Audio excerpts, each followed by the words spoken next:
இந்த ஒரு விரதம் மட்டும் இருந்தால் போதுங்க. வருடம் முழுவதும் நீங்கள் விரதம் இருந்ததுக்கான முழு பலனும் உங்களுக்கு கிடைக்கும். அப்படிப்பட்ட விரதம் என்ன விரதம் அப்படின்னு பார்க்கலாமா? இன்றைய பதிவில் அதை பற்றி தான் பார்க்க போகிறோம். வாங்க பதிவுக்கு போகலாம். பதிவுக்கு போகிறதுக்கு முன்னாடி நம்ம அறிவும் ஆன்மீகம் சேனலை இது வரைக்கும் சப்ஸ்கிரைப் பண்ணாதவங்க மறக்காமல் சேனலை சப்ஸ்கிரைப் பண்ணிவிடுங்க. அது என்ன விரதம் அப்படின்னு பார்த்தீங்க அப்படின்னா, பெருமாளின் அருளை வேண்டி கடைப்பிடிக்க வேண்டிய மிக முக்கியமான விரதமாக சொல்லப்படுற விரதம். இந்த விரதத்தை நீங்கள் கடைப்பிடிக்கிறதுனால பாவங்கள் துன்பங்கள் அனைத்தும் நீங்கும் அப்படின்னு நம்பப்படுது. அப்படிப்பட்ட ஒரு கடுமையான விரத முறைகளை கொண்டது தான் இந்த விரத முறை. இந்த விரதத்தை பெரும்பாலான தொடர்ந்து கடைப்பிடிக்க முடியாது.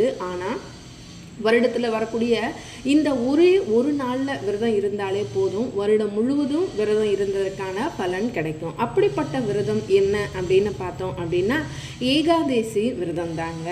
இந்த வரக்கூடிய அதாவது வருகிற வியாழக்கிழமை 25/6/2026 அன்னைக்கு வரக்கூடிய நிர்ஜலா ஏகாதேசி அப்படின்னு சொல்லப்படக்கூடிய ஆணி மாதத்தில் வரக்கூடிய இந்த நிர்ஜலா ஏகாதேசி விரதம் இருந்தீங்க அப்படின்னா, வருடம் முழுவதும் மாதத்திற்கு 2 முறை வரக்கூடிய ஏகாதேசி ஆக மொத்தம் 24 ஏகாதேசி விரதங்களும் வழிபட்ட பலனை இந்த ஒரு விரத முறையில் நீங்கள் பெற முடியும்.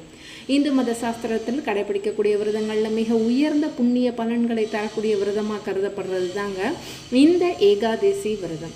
ஒவ்வொரு மாதமும் வளர்பிறை தேய்பிறை அப்படின்னு சொல்லி 2 ஏகாதசி விரதங்கள் வீதம் வருடத்திற்கு 24 ஏகாதசி விரதங்கள் அனுஷ்டிக்கப்படுது. அப்படிப்பட்ட இந்த 24 ஏகாதசி அனைவராலும் விரதம் கடைபிடிக்க முடியாது. ஏகாதசி விரதம் இருக்கிறவங்க கடுமையான விதிமுறைகளை பின்பற்றணும். அதனால அனைவராலும் இந்த விரதத்தை கடைபிடிக்க முடியாது. அப்படி 24 ஏகாதசிகளில் விரதம் இருந்து கடைப்பிடிக்க முடியாதவங்க இந்த ஒரே ஒரு நாள் விரதம் இருந்தால் போதும், 24 ஏகாதசிகள்லையும் விரதம் இருந்து பெருமாளை வழிபட்ட பலனை பெற்றிடலாம் அப்படின்னு சாஸ்திரம் சொல்லுது.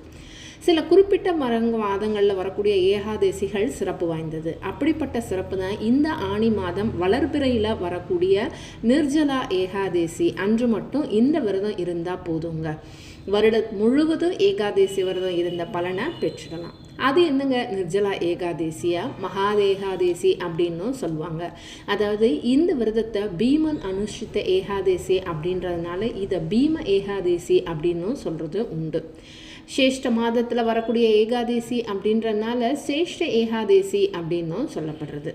ஜூன் மாதம் 25ஆம் தேதி வியாழக்கிழமை அன்னைக்கு இந்த நிர்ஜலா ஏகாதசி துவக்கம் ஜூன் 24 புதன்கிழமை இரவு 9:47 ஆரம்பித்து நிறைவு ஜூன் மாதம் 25 இரவு 10:59 நிறைவடையுதுங்க.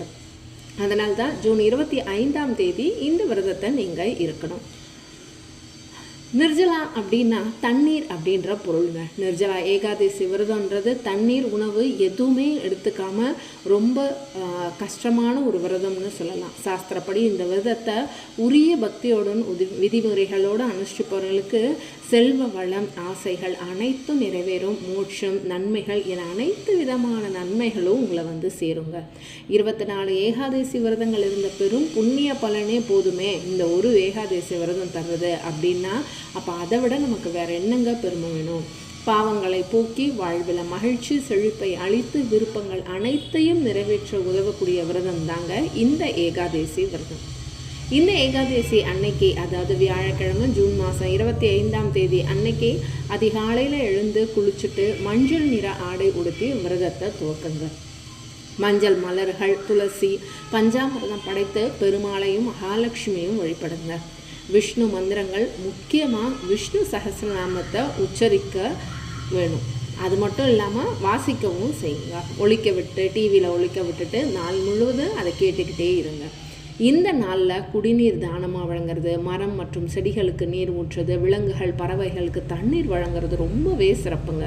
தேவைப்படுபவர்களுக்கு உணவு உடை காலணிகள் குடைகள் இவற்றையும் நீங்கள் தானமாக கொடுக்கலாம். இந்த விரதத்தன்னைக்கு அதாவது உணவு தண்ணீர் எதுவுமே அருந்தாமல் ஓம் நமோ நாராயணாய அப்படின்ற மந்திரத்தை உச்சரித்து தியானிக்கணுங்க. இந்த நன்னாளில் தானம் செய்கிறது ரொம்ப மிகுந்த புண்ணியத்தை தரும். மறுநாள் வெள்ளிக்கிழமை 26ஆம் தேதி அன்னைக்கு துவாதசி திதி அன்னைக்கு காலையில் புனித நீர் அருந்தி இறைவனை வழிபட்ட பிறகுதான் இந்த விரதம் நிறைவு செய்யப்பட்டதாக கருதப்படுங்க.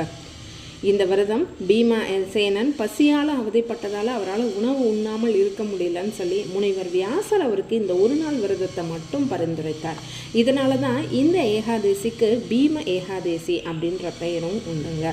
அதனால்தான் வருடத்தில் வரக்கூடிய மற்ற 24 ஏகாதசி விரதங்களை முறையாக கடைப்பிடித்தால் கிடைக்கக்கூடிய முழு பலனையும் இந்த ஒரே ஒரு நிர்ஜலா ஏகாதசி விரத முறை நமக்கு தருது.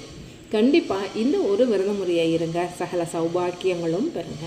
இந்த பதிவு உங்களுக்கு பிடிச்சிருக்குன்னு நம்புகிறேன். பதிவை பிடிச்சிருந்ததுன்னா மறக்காமல் நம்ம அறிவோம் ஆன்மீகம் சேனலை லைக் பண்ணுங்கள், கமெண்ட் பண்ணுங்கள், ஷேர் பண்ணுங்கள், சப்ஸ்கிரைபும் பண்ணிடுங்க. வாழ்க வளமுடன். மீண்டும் ஒரு ஆன்மீக பதிவில் சந்திக்கலாம்.